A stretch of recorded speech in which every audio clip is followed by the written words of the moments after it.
Di Speirs is a very old friend of Charleston and a key advocate of the book here in the UK. She edited the Woman's Hour serial for 3 years and produced the first ever Book of the Week. She is now editor of the BBC London Readings Unit, responsible for much of the output in Book of the Week, Book at Bedtime, Afternoon Stories, Radio 3 readings, Woman's Hour dramas, and afternoon plays, adapted from novels and short stories. She has been instrumental in the BBC National Short Story Award since its inception 8 years ago, and is a regular judge on the panel. I am in no doubt whatsoever that this afternoon's discussion will be an absolutely compelling precursor to the announcement of the BBC National Short Story Award on the 8th of October. So please join me in welcoming Di, Lionel and Lavinia. Thank you.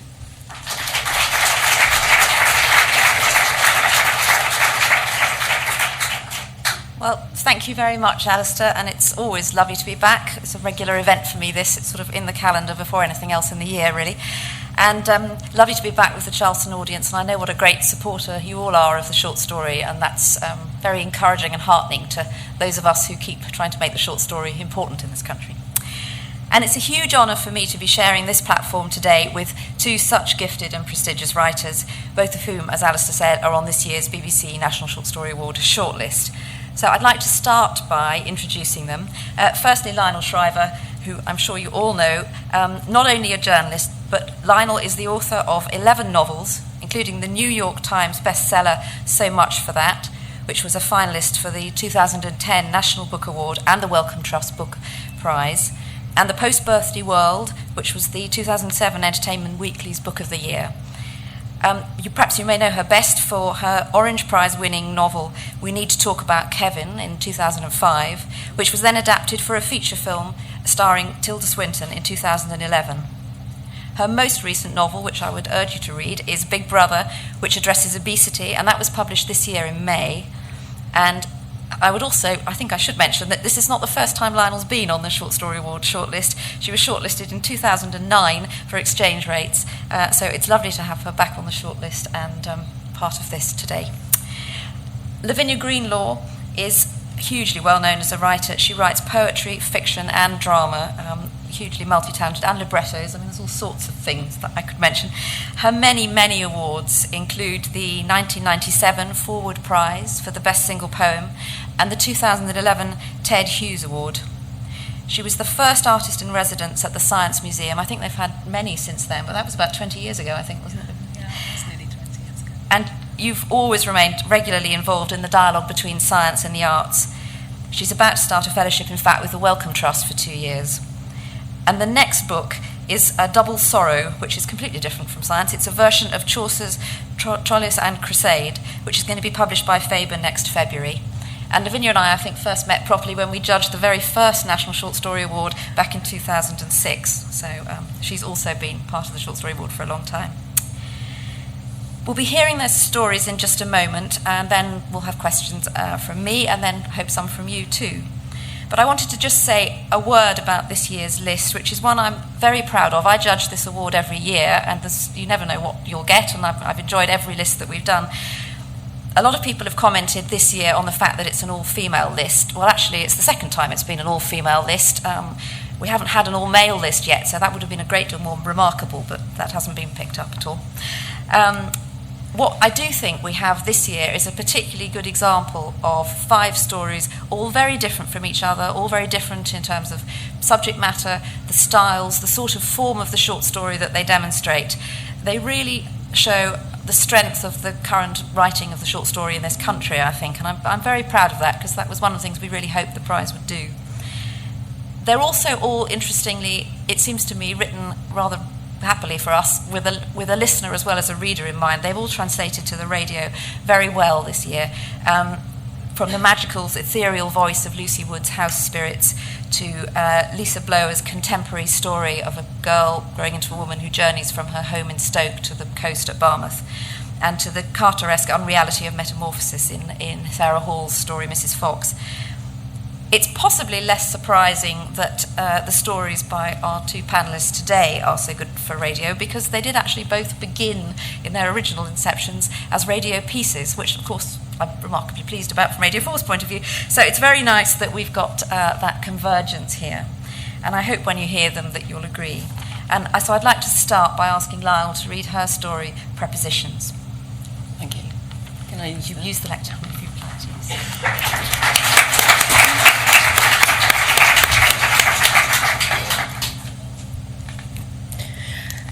This story was written for the 10th anniversary of 9/11. And I have a feeling a lot of you may be a little sick of the United States acknowledging that event every single year. And so I wrote a story about someone who's sick of it too.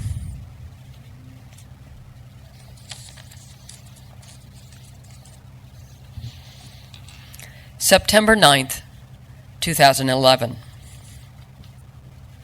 Dear Sarah, I apologize for the formality of a letter, but I can't trust myself to get this out over a glass of wine, especially while still unsure what I want to say. Trust that I've treasured your friendship always. On that hiking trip through the Sinai Desert when we all met, what brought our two couples together was a shared disinclination to complain. Other tourists whined ceaselessly about the heat and the food, but we four were intrepid. When you broke out in suppurating cold sores from too much sun, despite the injury to your vanity, you trooped on as if nothing were the matter. Consequently, I'd hate for this letter itself to seem a complaint, but then maybe it is a complaint. Your husband died in 9/11. My husband died on 9/11. So much has ensued from those prepositions, a single one-letter variation in the alphabet.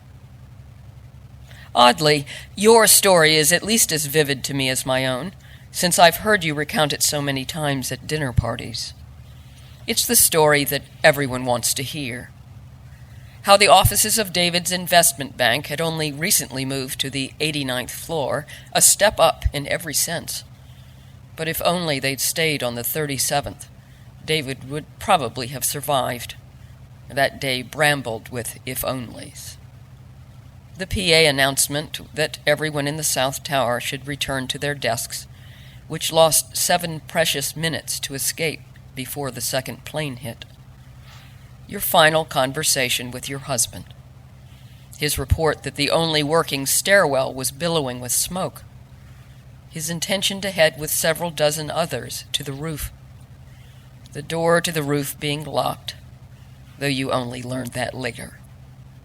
The helicopters that never came. Yet I've told my story seldom. It doesn't feed local appetites. So allow me this once. In New York, there are thousands of stories like David's now, but only one of Paul's. Like you, I recall the most mundane details of that morning. As usual, Paul had to be at Shiso by 10 a.m. to do prep for the Midtown lunch rush. But he decided to drive in order to swing by one of my clients after work. A 2-year-old Basenji had started peeing everywhere, and I'd agreed to take the dog in for retraining. Though Paul made twice as much as a chef as I did as a part-time dog trainer, he always put our work on a par. So he left that morning at about 8:45 in time to stop by the pet store on Broadway for more dog treats and kibble. He called me a few minutes later on his way into the store because the car radio had said something about an accident at the North Tower. We worried about David, uncertain which tower he worked in, while I hurried to switch on the TV. That was the last time we spoke. I forgot to say I love you. We didn't say that all the time. We didn't want it to get tired. I tried calling you, Sarah, but of course the line was busy. Then the second plane hit, and that's when the horrible realization bloomed for us all that the first plane hadn't been an accident either. I've reconstructed the rest of the timeline thanks to the Harrisons, about whose circumstances I now know more than I wish. I finally lost touch with that couple, though they were almost torturously attentive for a while.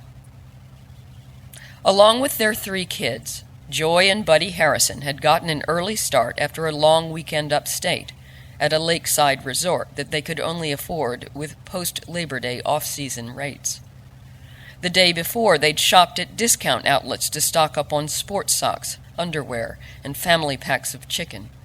With luggage as well, their rattletrap minivan was crammed. Around 9:30, they'd been inching down Riverside Drive, listening to the radio like everyone else.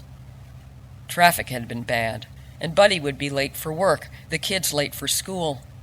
No one had yet entered the universe where there was no work. There was no school. The news was distracting, upsetting, so it took them a few minutes to notice that their engine was on fire. The Harrisons parked at a cockeyed angle at 79th Street, and at least had the wit to drag their kids out before going after the economy-packed toilet roll. Buddy tried calling for the fire department, but 911, the number didn't yet seem eerie, was no longer answering. Driving down Riverside to work, Paul would have spotted a minivan by the side of the road with flames licking from under the chassis. He was the only motorist to pull over. By then, everyone else was already paranoid and doubtless assumed the van was a car bomb. The Harrisons are fiercely budget-minded, and even my beguiling husband couldn't get them to write off hundreds of dollars worth of discount products. So Paul helped them drag their booty onto the sidewalk while the fire got worse. Minding the kids, Joy Harrison sidled over to our Volvo, whose radio was still playing. That's when they announced that the Pentagon had been hit.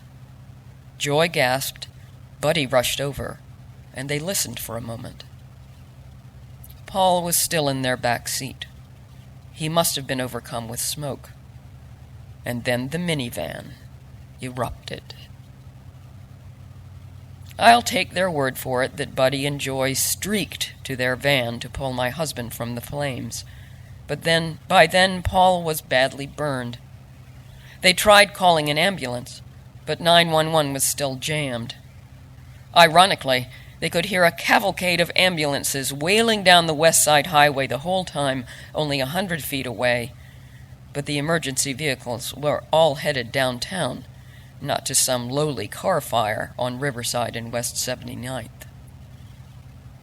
This must have been right around the time you called me, Sarah.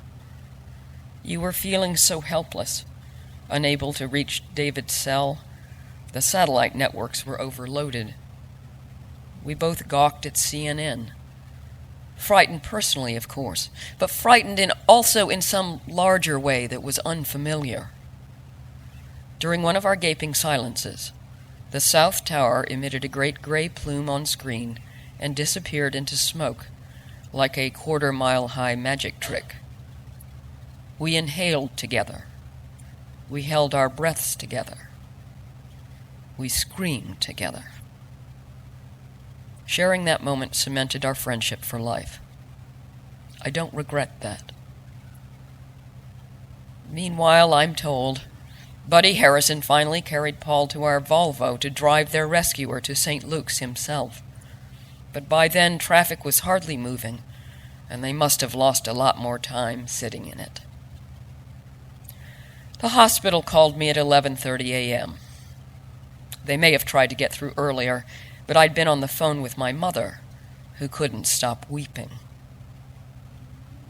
I don't understand, I said numbly to reception. My husband had no reason to go downtown. Then a doctor got on the line. This was unusually personable service, but you remember, every doctor, nurse, and paramedic was on call, poised, at every hospital in the city, and there was nothing for them to do. Nothing. At least Paul Eisenberg's peculiar misfortune provided busy work. Ms. Eisenberg, I should clarify, said the internist, and then he delivered the verdict that would cordon me off forever. that would exile me in a small, tinny, unimportant world, a tiny, private, incidental world, while the rest of the country lived in the tumult of history, of shifting tectonic allegiances, of wars and counterinsurgencies, of great moral choices, grand speeches, and noble sacrifices. As far as we can tell, your husband's death had nothing to do with the World Trade Center.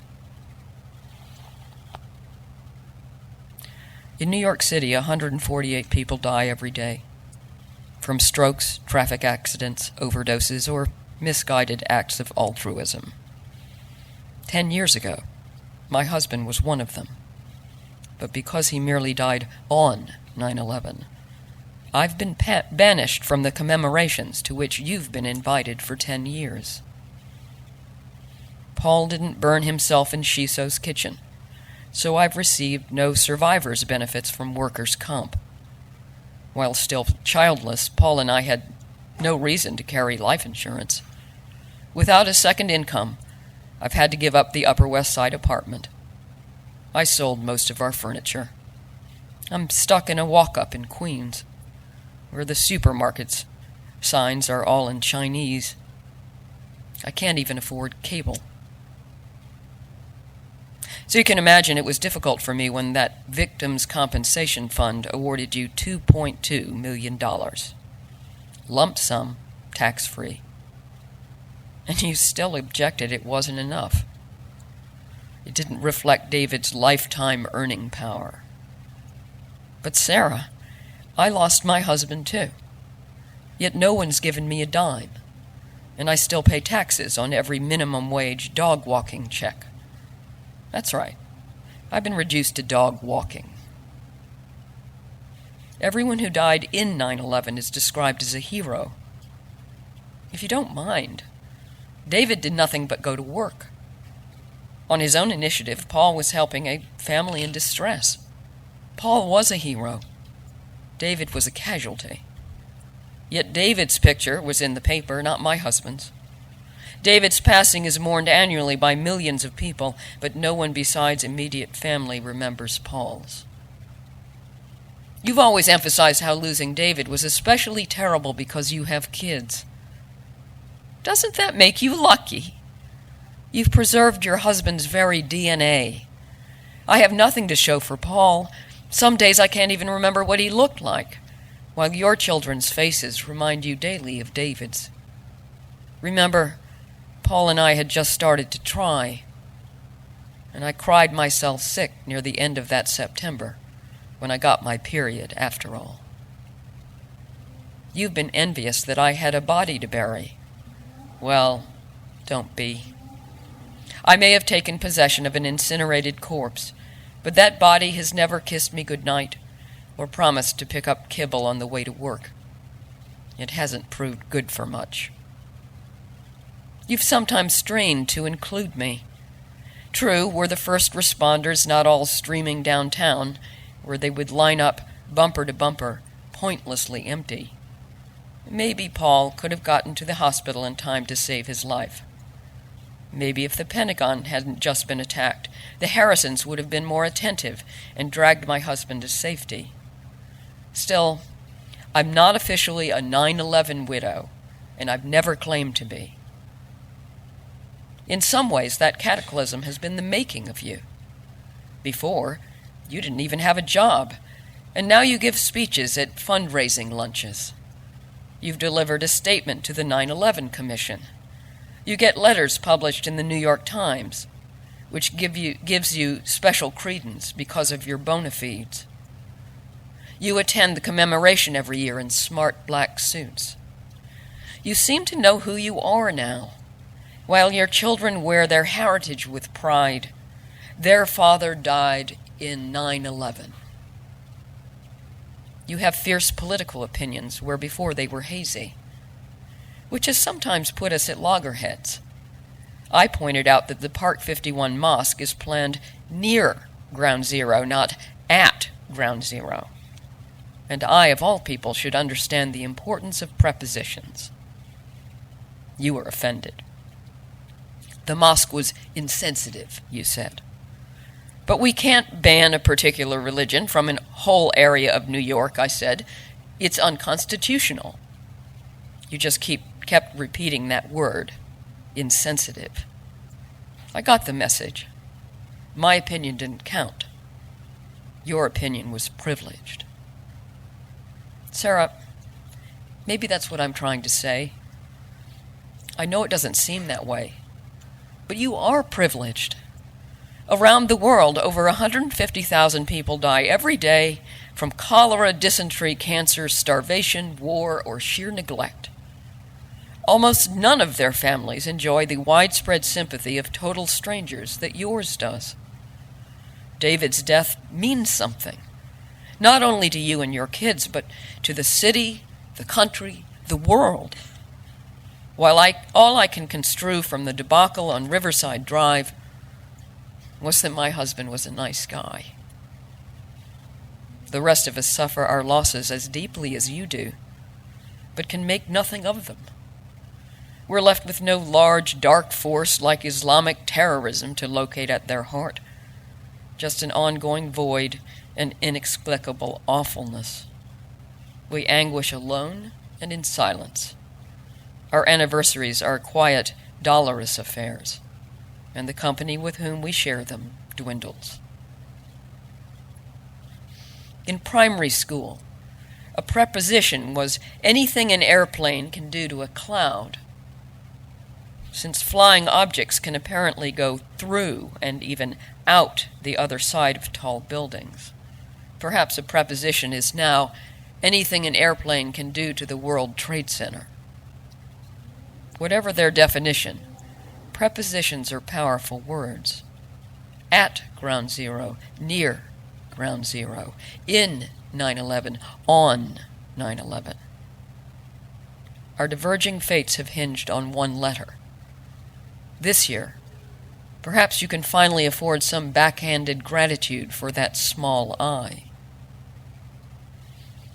Your life was shattered on an iconic shorthand, 9/11. Mine fell apart on plain old September 11th, 2001.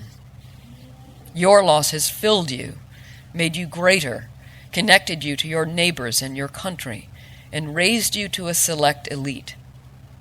My loss has diminished me, as losses diminish most people. I will still join you in spirit downtown this September, and I too will sorrow that night as twin spotlights shoot, bend, and evanesce into the sky. But spare a thought for us exiles, the bereaved for no grand reason. Your lot has been hard, but I believe my lot has been even harder. For a decade, the conceit of our friendship has been quite the reverse. Still with great affection, Rachel.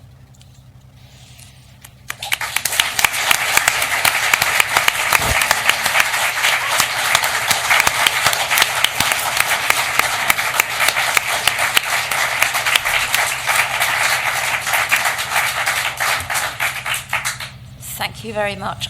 It must have been quite a difficult story to write in the sense that you tread on such fragile ground there. Did you feel? Are you conscious when you're writing something like that of other people's sensitivities, or do you just have to plunge in and ignore or disregard? Certainly in the rewrites I have to be sensitive. Yes, I mean, I think that's what makes the story work, is the sensitivity. It's the sense of having to tippy-toe, and yet at the same time she has something she needs to get out. And I think the letter format works with that because letters are now rather rare, personal letters. And putting this in an email wouldn't be right. No. Right? No. And actually, most letters are bad news. She knows that she can easily offend. She's trying to say what she's got to say as carefully she knows how. And therefore, as the writer of the story, I'm trying to tread lightly. But at the same time, to still allow her to say what she's got to say, which is not what people are used to hearing. And what interests me about this is not just 9/11. It's a whole constellation of events that we privilege in this way, and we extra feel sorry for the people who are caught up in them. And most yes. recently, Yes. of course, what's going on in Kenya. Yes. And I'm sure that anyone who had to do with that will be privileged in this perverse way for quite some time. And I think the other thing we've seen with Kenya is already certain people, perhaps because of what they've done or their photographs or whatever, have already become the symbols for this. It's not even universal necessarily amongst the victims, but this is a warning to remind people about the nature of grief for everybody. Yes, I mean, one of the, I read a column shortly after Princess Di's death about someone who had a friend who had virtually severed another friendship out of rage that her friend was, caught up in this torrent of grief over the death of Princess Di, whom she didn't even know, and yet this woman's own mother had just died, and her friend completely ignored it. And I think that's the kind of story that feeds into this story, that, maybe in the perfect world the entire world would go into mourning every time one person died. And that's not, of course, feasible. But it's important to bear in mind that while we all get upset about these iconic events, the likes of Newtown, for example, meanwhile, people are suffering from so-called ordinary bereavement. And of course, if it's your husband or child, there's nothing ordinary about it. And that requires a funny sensitivity on our part to the people about whose feelings we're not usually worrying. Now, I'd like to come back to this topic, but I'd like you to hear Lavinia's story, because that also touches on, it's both the story of a disintegrating marriage, but it is also the story of a real event that was happening when you wrote it and is still sadly happening now. And I think it would be a good time to listen to your reading. Thank you, Lavinia.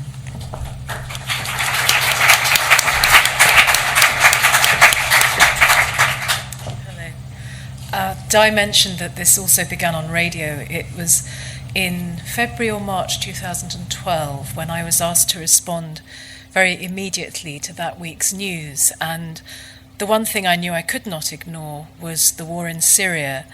And the thing that also drew my attention was that the Science Museum had acquired, through quite shadowy means, a chunk of meteorite from Mars. And so these two things came together and had me thinking about the making and destroying of worlds, how we destroy each other and ourselves, and the strange thing of finding yourself unable to escape and unable to act in very small and also very important ways. And this is the first time I've ever read this story, so bear with me. We are watching something terrible happening. The summer that Mars stood close to the Earth, I went down to the sea each evening. It was shockingly visible and looked like a storybook version of itself, a red swirl, volatile and ancient. Night after night, I lay on the sand like a true believer, waiting for something to happen, and while nothing changed or moved, the scale of things was different. Space opened up. I felt small and was glad to. I'd been on the island for several weeks before my husband was able to visit. I relished the quiet and the simplicity, as well as the good fortune of being under clear skies at such a time. I thought I hadn't missed him.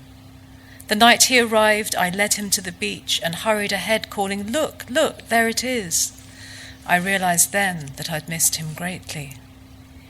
He took my arm as we skittered down the dunes and allowed me to feel as if I'd arranged the whole thing: the warm night, the soft sea, the red planet. We lay on the sand as couples do who've spent hundreds of nights together, close but unentwined. I made myself say nothing about what we were looking at.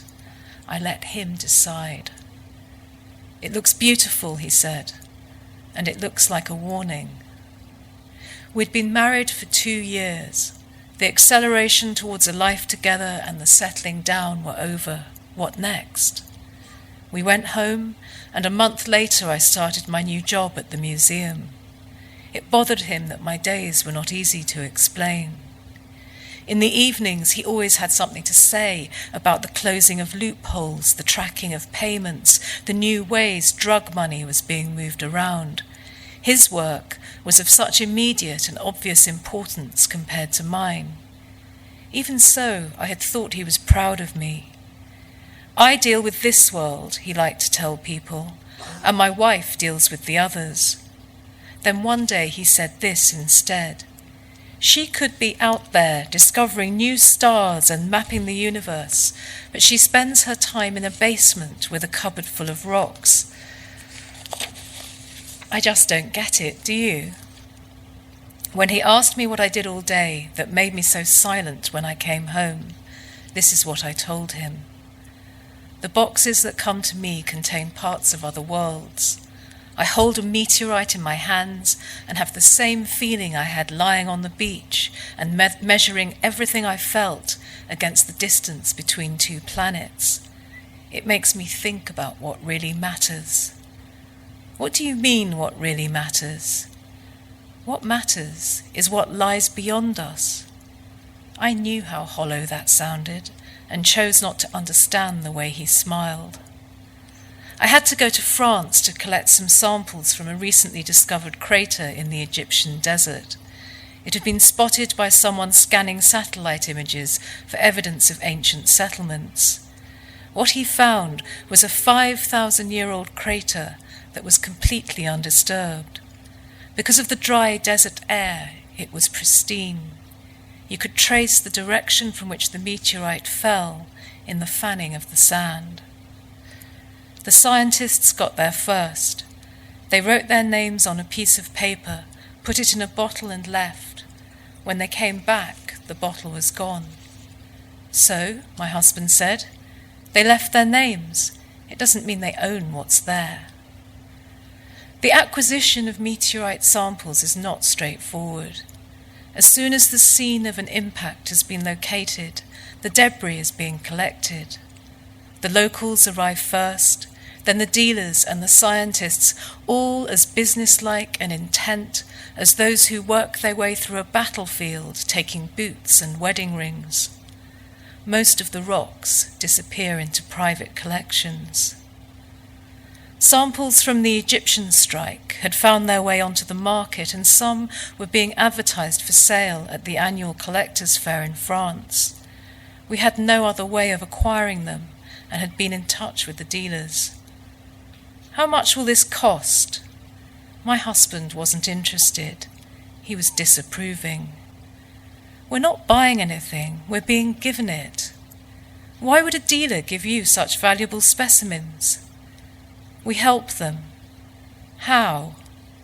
We analyze their samples, provide the verification they need in order to get a good price, and in return they give us some. I knew he had had to make such compromises. He had told me enough stories, but he wasn't going to say so now. I lay beside his silence, feeling just as uncertain of myself as he intended. I woke him up later to say that the knowledge we might gain from these samples would be scientifically priceless. I lay there with my eyes closed and listened to him leave the room. He didn't come back. I thought about the crater in the desert and what it would be like to be in a place so remote and still that even when something fell out of the sky, nothing changed. The rock exploded, cooled, and remained. The sand recorded it. The next night, he was out almost till morning. I assumed it was to do with work, but he didn't say. When he lay down beside me, I put my head on his chest and listened to his racing heart. Something had frightened him, but whether it was what he'd been doing in the night or what had passed between us, I had no idea. On the plane back from France, I rehearsed my defense. I thought he was bound to quiz me again, but all he managed was the basic reflex of, "Hello, how are you? How was your trip?" He wasn't listening. He seemed so distracted that if I uttered more than 2 sentences at a time, I felt as if I were interrupting something. The next night we had sex, and I asked him why he had closed his eyes and turned his head away. It wasn't the first time he'd done this, and I understood why he might. I knew what it was to feel that sudden tug into the self. I trusted what happened between us in bed, and I'd never before insisted, as I did that night, on holding his gaze. I mean really insisted. I got quite upset. I tried to explain that something was slipping out of place. "Is that right?" he said. He wasn't avoiding the matter. He didn't care. And this coldness was so new that I actually found it interesting. "Where have you gone?" He was brave enough to pretend that I didn't mean that, he was brave enough not to pretend that I meant this literally. "I don't know," he said, "but I'm here now." "Then where have you been?" "I can't remember." I watched over months as he slipped in and out of sight. I saw how he used one part of himself to conceal another, and how he arranged himself this way whenever I came into a room. He could take my hand or stroke my cheek, and I could tell that nothing of his true, quick self was in that gesture or even in the room. In the end, I went looking, and while I still wasn't sure, I found enough. We talked it over, shouted, wept, and fought. Eventually, we agreed to go on. It became apparent that I could accept nothing, not even the minor contradictions and dishonesties that we generally set aside as human. "You're relentless," he said. He was right. What I had glimpsed in him had become a defining darkness. His goodness, and he was good, seemed artificially lit from then on. There were days when he decided to recover us. He would be too animated, too affectionate and attentive, making me elaborate cups of coffee, asking rows of questions, and giving me lots of punchy kisses. He would propel me out of the house, grab my hand and look for something to delight in, so that we could delight in it together and remember this as a lovely time we had together. I tried hard to feel what he wanted me to, but in the end I would have to say something to make clear that I was resisting his spell. He looked truly hurt. The rest of the time he was what? Polite. That seems the best word for it. If I shut all the doors in the house, I can forget he's not here. I come home from work, turn on the television, and watch a country at war with itself. I think, if I were there, I'd have got out, only of course I wouldn't. From this distance, we can fool ourselves that we'd see the situation clearly. But, there is a weather. But if that were my home, wouldn't I wait just as blankly, unable to believe the red on the walls, the red on my hands, the red in the air, the red on red on red? Things fall out of the sky all the time, but we don't live according to the possibility. How can we? Fire in the sky leads to fire on earth, rockets to burning roofs. 200 rockets in 3 hours, life suddenly missing. Details float through my head all day. 11 members of a single family, 6 from another, 4 from another. In their homes, the children with knives. A boy whose head is entirely wrapped in bandages. He cannot see, yet looks upwards.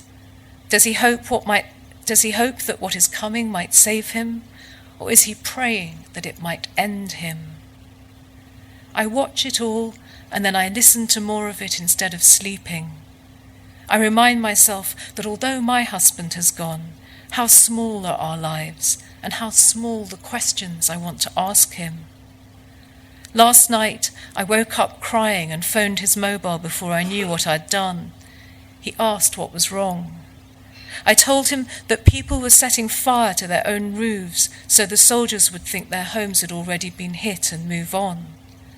I didn't know what else to say. You couldn't point to that place on a map, he said. Thousands of chunks of rock fall from space every year, some tiny, most small, and now and then something huge.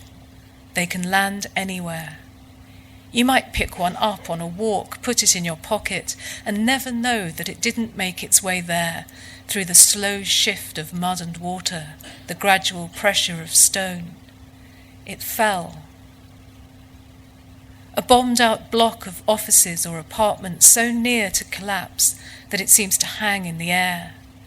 Whatever was left inside has been abandoned. Men stand around chatting in the warm twilight. Children watch the slow stream of passing cars. The further we are from something, the more complete the view, the more simple. From space, the cool blue and green of Earth looks impossible to disturb. If we were beings from another planet looking up at it and naming it for one of our gods, it would be a god of calm or peace. Only Earth's no different to any other planet, a chance construction caught up in the push and pull. And we're just the same. We think it's all about intimacy, about getting inside one another and identifying all the parts, but it's not, is it? You need to go on seeing one another from a distance too, as a complete and simple presence you believe in. A child stands in a sea of rubble clutching a toy car in her hand. Like others in such pictures, she's looking into the distance. She's not averting her gaze. It's as if she's looking for a place beyond this place, but cannot see where this place ends. There's no flat surface in sight, no pavement or road, just rubble. But she's not going to play with the car. She's holding on to it. It's not as if she knows what she has in her hand. She just doesn't want to let go. There are all kinds of locked boxes in locked cupboards in locked rooms. They might contain paper or gold, plutonium or guns, diamonds or ashes, the stuff that fixes our making and unmaking. The box I will open this morning contains part of another world. Of the tens of thousands of meteorites that have landed on Earth, only 60 or so have been from Mars, and only 5 of those have been witnessed. This is a piece of one of them. It came from Morocco via New York. I cannot say what negotiations took place. It was picked up within weeks of impact, and so is almost uncontaminated. Planetary matter, a witnessed fall. It's priceless. The meteorite was seen by nomads in the Moroccan desert. They described a fireball, first yellow and then green. There were 2 great booms, and the ball appeared to break in half. We have a record of their statements. One remembered saying, "It is a miracle." Another that, "We are watching something terrible happening." One thing smashes into another, smashes into another. Whatever collided with Mars sent chunks of rock hurtling into space.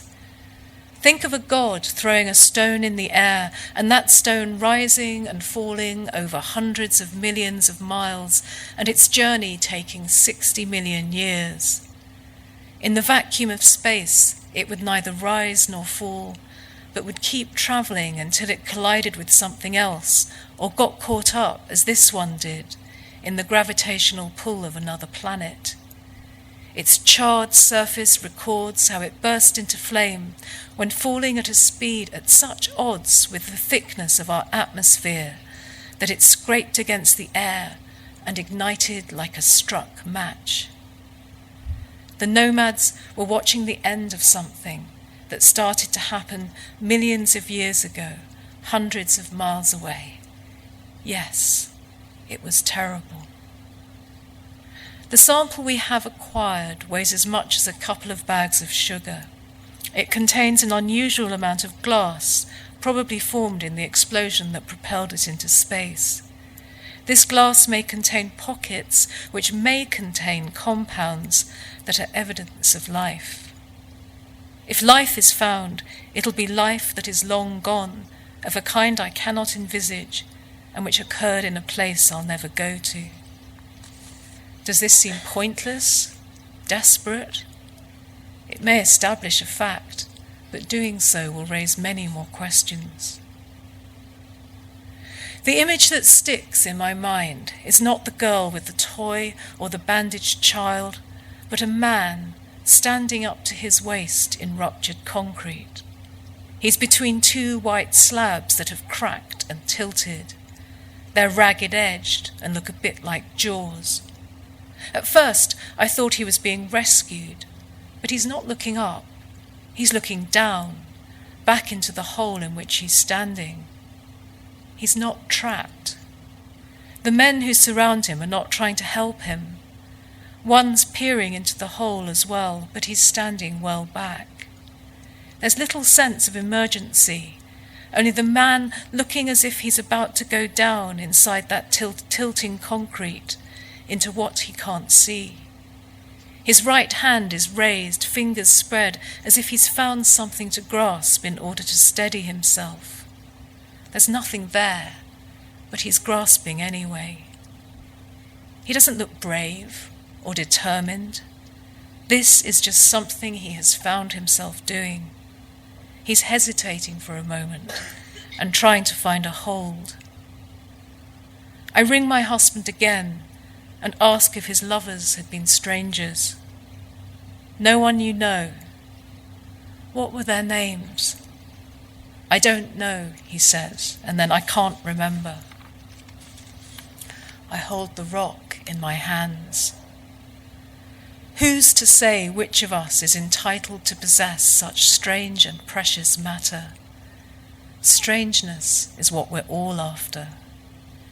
Is it not simply human to grasp what we can and to enter the unknown in hope of meeting something of ourselves within it? That night on the beach, my husband had tried to reach me. I'm here, he said, here on earth. I did not respond. This is life, here and now on the turning earth, here where fire rains down and we still walk out under the sky as if one thing will not lead to another, as if we are not here at all, but out there, watching it happen from an untouchable distance, as if we will not be drawn in.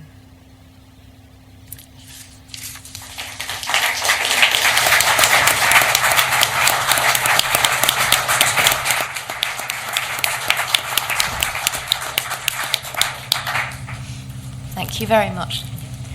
One of the things that all the judges felt, I think, about your story in particular was that whereas with a letter form, it's a very direct and immediate and honest way of talking to an audience and instantly comprehensible what viewpoint you're coming from, that you were very happy to play with the form and actually make the reader work a bit more, I think. And part of me wondered how much that came from your background as a poet as well, because you're brave about leaving spaces, I think. I think my instinct with this, I didn't know I was going to write a story. I did that response to the news and came up with the germ of this, really. And it just didn't go away, and over the next year I turned it into a story. But always my impulse was, I'm dealing with something more explicitly larger as a theme than I ever have. And so my instinct was to pull away and find a corner to look at it from, or a corner of it to look at, and to always think about, regardless of who this person is or which war this is, I want it to resonate with the reader at all kinds of levels to do with all kinds of moments in which you may have found yourselves in a situation that was inescapable or from which you had to escape. And was it a very deliberate thing? I mean, obviously you weren't going to name the war, but was it a deliberate thing to choose a war setting? Did you want something that was terrible in the world? I didn't choose. I because it came out of that thing of writing about the news, and I thought, if I'm going to write about the news this week, I cannot ignore Syria. We are ignoring Syria. This was last February, too much. So I knew I was going to write something, and I was very, very nervous because I've never written anything explicitly political. I mean, it's always been in this distilled, oblique way. So the only way I could comfortably do it was, and also what's natural to me actually, is to find these basic human patterns in it and to draw them out. And so not naming the people and not naming the war just felt, just by instinct really. I don't think some of these things, they're not, I'm sure Lionel said, they're not conscious decisions, they're gut decisions that this is how this story will be. This is, And I mean, I think it's an interesting issue at the moment. There are lots of things happening, whether it's the Eurozone crisis or whether it's what's been happening in the Arab Spring and things. And I know I'm not alone in looking for fiction that will represent that. And it may be that we simply need more time before that comes out. But talking to many people, certainly people in publishing, it's not really happening at the moment. And I wonder if you have a sense of why. Do people need time, or is it? Well, when Primo Levi when he wrote Is This a Man, immediately after the Holocaust, nobody wanted to read it, nobody wanted to publish it. And I think that we need to, I imagine most artists of all kinds need to be able to get outside something in order to see it clearly, and the people who experienced it or want to experience it through they need to get outside it as well. I mean, my instinct is it takes time. I do think there's a big time lag, not just for the author but for the prospective audience, because honestly, if I wrote a story about Syria, not this is kind of beautifully oblique sort of approach, but refugee families. Yeah. You wouldn't want to read it. I guarantee you wouldn't want to read it. It's not why people come to fiction. I think there either has to be a long delay or there has to be such a completely different angle that it allows you to enter the news from a totally different point. What you do not want to read is merely fictionalized versions of what is in the newspaper, because, I mean, I feel the same way. I'm not always going to fiction to drive me even more into the present tense of real life. I also want to be able to get away. Mm-hmm. And you're going to be much more successful at getting at these things either waiting or sneaking through the back door. But when you write a book about the American healthcare system, for instance, that is an issue that you're tackling there, and you do it by making it very personal. I mean, to me, it was what explained the system for the first time, I think, or maybe. Yes, I mean, you have to come up with a way to personalize it enough that it's not like reading a newspaper article. You have entered some people's lives that, for whatever mysterious reason, you come to care about. They may drive you crazy, but you care about them. And I have certainly made an effort to, in some ways, illustrate how American healthcare works. But if it felt too much like that, like a paint-by-numbers guide for the British about, how American health insurance work, I mean, it would be unreadable. Yeah. But it doesn't negate, I think, the idea that sometimes fiction is the thing that opens up a human experience. Yes, completely. And with the voice in that, I wondered, you were coming to it because you were looking to pull these news pieces together. Did you have the voice to begin with and then find the idea that did you have the scientist in your head and find her voice first, or did character come first and then the voice? I think at first I was thinking of what would it be like to hold a chunk of this rock in your hand, because although I was at the Science Museum for a year, I didn't get to hold a meteorite. I don't think many people do because they get contaminated. They have to be kept in locked boxes. And so I didn't really have a character for her. I just had a voice and that she would be that person. And then I thought, and then like all of us, she will be going home from work, turning on the television and seeing this war that was so difficult to comprehend. And then I don't know that the marriage breakdown was the last part of it, but in a sense it wasn't tacked on. It actually is a way of expressing the local nature of what feels like a very epic conundrum, the inability to understand what you're seeing and know what to do about it. Did you find that having to write to a prescriptive timeline, I know you've done this a lot as well, Lionel, that whole thing of writing, that's much what it used to feel, I think, well, writing to a theme or writing to a commission, is that a completely different approach to writing when it's something that comes at you in the middle of the night and you know you have to write it? I don't know how much commissioned fiction. I haven't done too much commissioned fiction. I think it's extremely difficult. Yeah. I only accepted this commission when I had the idea. Yeah. And it was an idea that I wanted to write anyway. And but without that idea, I think I would have turned it down.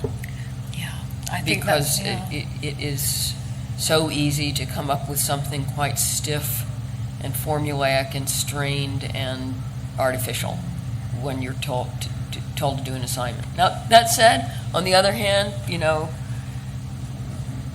when I was in primary school, we were constantly given assignments to write short stories using this week's spelling words, and I guess I do still respond to the creative writing assignment. Yeah. So, I mean, both of you obviously did respond extremely well to the creative writing. Well, I would never have dared to think about writing about this war, so I'm very grateful to doing that. I mean, having to produce this piece in sort of 3 or 4 days was I was terrified. I don't know why I took it on, because I usually put things away. I mean, the story then took another year, and I haven't published it or anything, and I'm very slow, and yet it forced me. And I, like you, I only take commissions if I know that there's something within it I respond to, where it connects with something I want to write about anyway, want to think about or explore.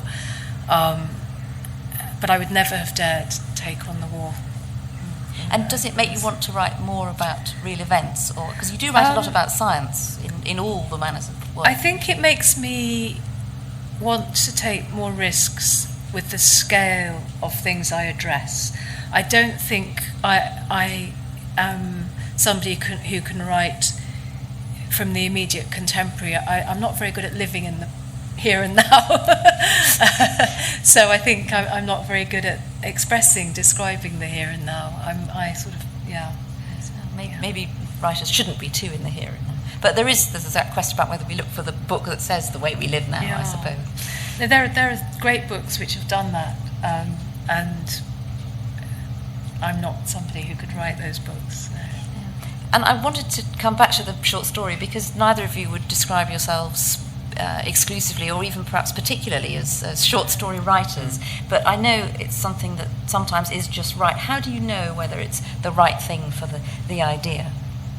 You mean the right form? The right form, yes. But to me it has to do with scale, and somehow I need to be able to hold a short story idea in my hand, whereas if it's a novel, it's more like this. And it will often be kicked off by something either small that's happened to me, or I only mean small in terms of this being able to say it this big. It doesn't necessarily have to be a small experience or a small thing to say. I just wrote a story in August that was initially kicked off by reading a story in the New York Times in the local section about a lovely young woman. They had a picture of her who was out on her balcony in a Midtown apartment block. She was on a first date with somebody, and she sat on the ledge, and it collapsed. She just ended up on the pavement.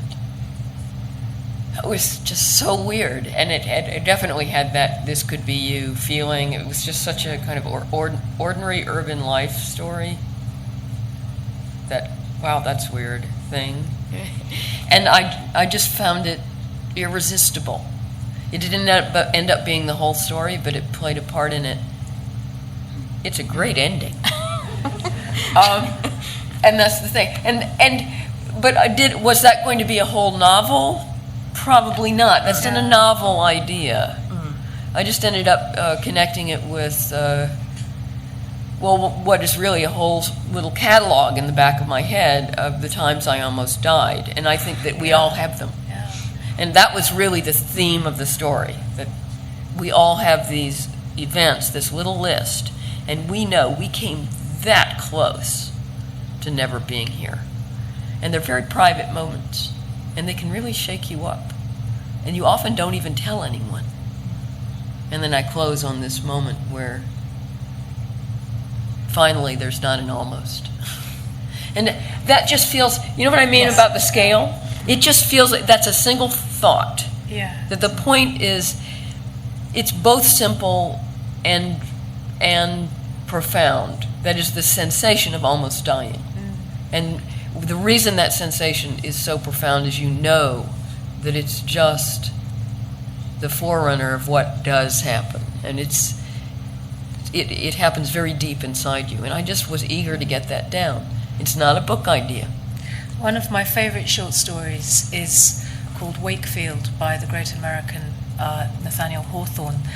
And it's written over 100 years ago, but it feels deeply contemporary in that it starts with him saying, "This is something I read in the newspaper, it's hard to believe," but and then it basically tells you about a man called Wakefield who was married, peacefully, happily married, living in London, who left the house one day and didn't come back for 20 years. And it simply speculates on that. Nothing happens, it go, and then he comes back. But it's an extraordinary concentration of speculation that manages to touch us in exactly those what-if ways. And I think the short story, it's like having a tectonic shift under your feet. You know, you feel kind of something happened there, and it wasn't something you travelled like a novel, but something changed. I'm going to throw a question to the audience in a minute, but before we go to the audience, I just wanted to say you were involved in the Short Story Award at the beginning, and you've been on the shortlist before. This is now the 8th year of the National Short Story Award. I wondered what difference you see, particularly, Lavinia, perhaps what we looked at 8 years ago, in the whole climate for short stories in the UK now. Do you feel it's a healthier and more robust landscape for us? Yeah, I don't know that I'm qualified to, being a writer rather than a publisher or an editor like you, I don't have the broad overview you have, but I get the impression that the book of short stories now sits on a par with the novel, and that in many ways seems to be the more vigorous form at the moment. I think the novel seems to be breaking down in very interesting ways. I don't think it will die. It's like poetry; it just change and go on. But I think it's looking good. Yes. Do you feel that looking at the British landscape? Oh, I don't know. I guess I just contribute the perspective that throughout my working lifetime, there have been these waves of, we must resurrect the short story is dying, we really need to support it. And I'm not sure, it's very important to locate us on what point of the wave we're in. There still seems to be some audience for the short story. I can testify if I went to HarperCollins and told them I wanted to publish a collection of short stories, they'd punch me in the nose. But even now. So I'm not convinced that they're on a par. But people are still writing them. Some of them are still really good. Certainly this contest, and of course the rival Sunday Times. Yes, it's Costa as well. It's all right. Sorry to bring up That's okay. sensitive, No, but it's fine. I judged the Sunday Times, the evil enemy, last year, and quite enjoyed it. Thought there were any number of good submissions, and I think one of the nice things about these prizes is, well, they pay so much money that they inspire both amateurs and professionals. So, not something often said about the BBC generally. No. For writers, I think. But and I think that they in fact may be creating more short stories because they provide a nice artificial deadline for, I haven't written a short story in a while. Use this as an inspiration. And I think that's happening with a lot of people. Yeah. Well, I think on that note, I wonder if there's any questions in the audience. Not that I can. Oh, we're out of time completely.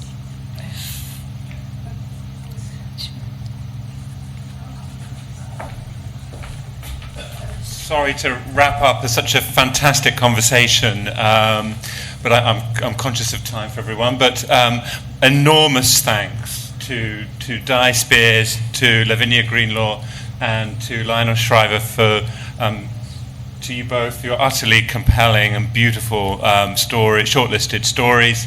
To Di, our chair for today, and also just to say that I believe that the BBC anthology of short stories from this year's award is available in our bookshops for anyone who would like to pick up a copy, and I believe that both authors will be around to answer any questions that you might have. So, huge thanks to our panel for today. Please join me in offering a warm applause. Thank you.